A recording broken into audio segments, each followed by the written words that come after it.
Basically, anybody who's doing a certain job has a certain profession, but they want to pivot into tech with that profession as a utility belt that they can add to it. Where do they start?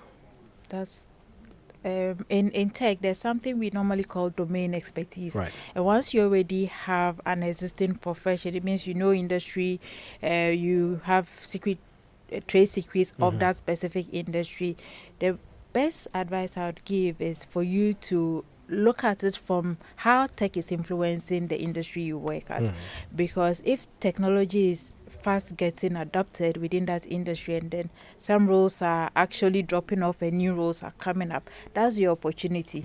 How is tech influencing that particular industry, and what are the emerging opportunities within that industry? That could form a way of taking advantage of all your past experiences and expertise to transition smoothly. Great.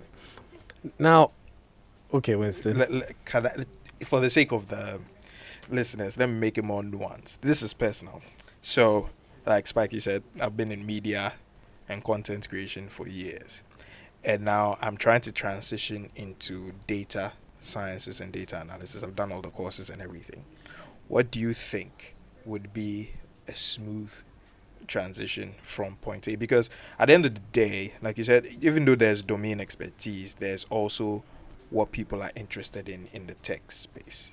So if your domain expertise doesn't translate perfectly into that the expertise or the area you are interested in, what do you do? How do you How do you- convert to that? Does that mean you have to drop one part of your life to start a All whole over new- again. Yeah. Yeah, I think the transition can be smoother.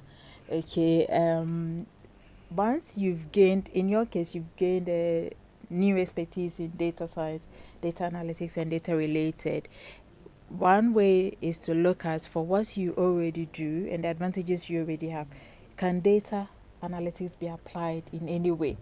Okay, is there an opportunity to leverage data analytics? So I'll give a good instance. So for someone in the creative space, visualization of information that has been given is a new use case of data analytics, which is trending.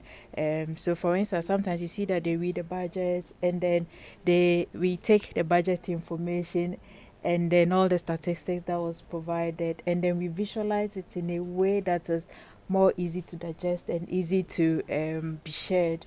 So that's a use case that kind of marries your expertise, your content creation expertise, and then data analytics. So that could be a good place to get started without throwing anything away and taking advantage of what So you that have. means you would advise that even in your quest to enter tech, you shouldn't.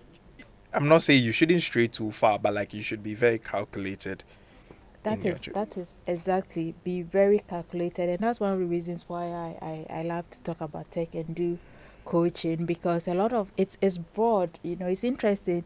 I saw a statistic that said that in by 2030 there will be over 600,000 new tech roles or functions that will be created, and between COVID 2020 and now, that there's been a lot of new opportunities in tech that never existed before. So without adequate knowledge, with a lot of consideration of several factors, you may find yourself progressing in a pathway that really is not going to be rewarding for you or aligned to wherever you want to get to. Great.